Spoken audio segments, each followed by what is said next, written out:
Halo semuanya, perkenalkan nama saya Paskalis Saprianto, PO Book, NIM 18051090, Prodi Manajemen, Universitas Mercubuana, Yogyakarta. Baik, kali ini saya akan memaparkan materi tentang resistensi terhadap perubahan.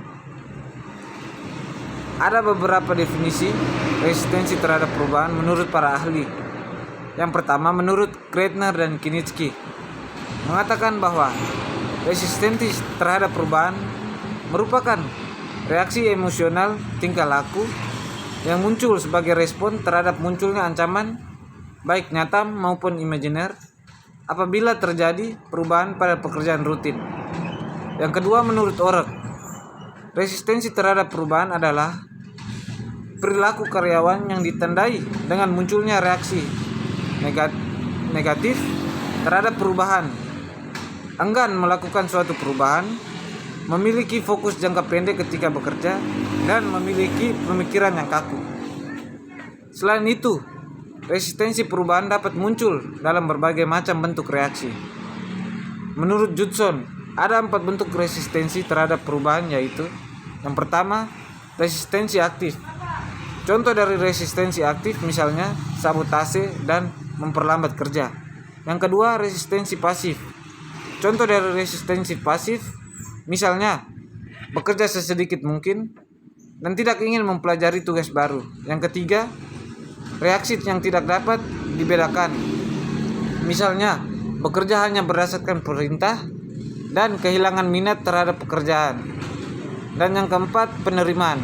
Misalnya mau bekerja sama dan antusias terhadap pekerjaan.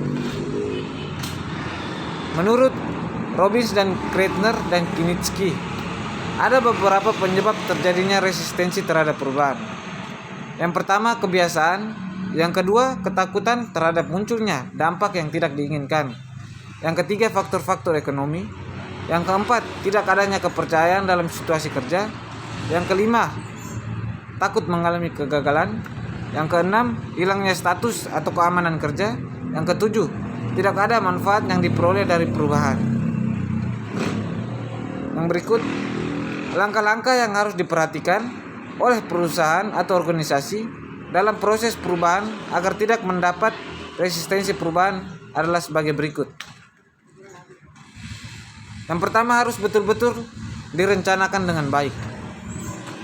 Langkah-langkah yang dapat dilakukan dalam perencanaan ini antara lain: melakukan analisa yang mendalam tentang ada tidaknya kebutuhan untuk melakukan perubahan di dalam perusahaan.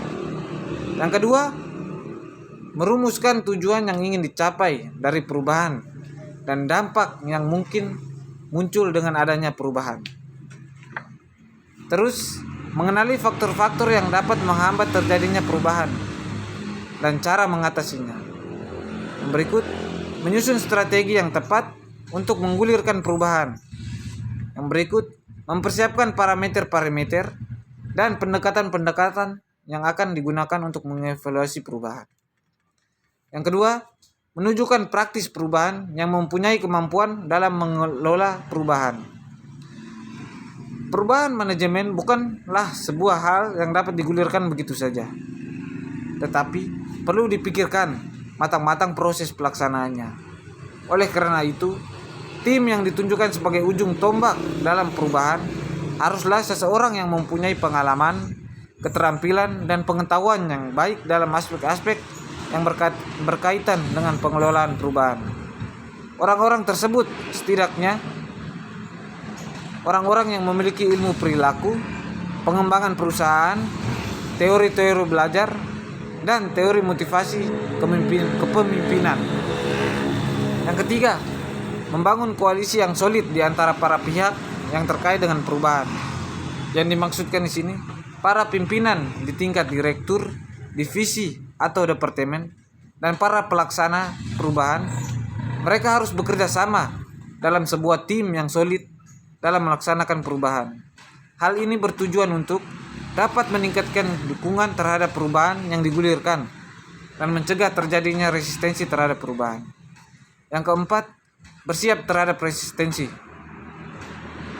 Misalnya, tidak mengabaikan resistensi yang muncul dalam menghadapi proses perubahan itu, tetapi perlu segera diatasi melalui pendekatan-pendekatan sesuai dengan situasi resistensi yang terjadi.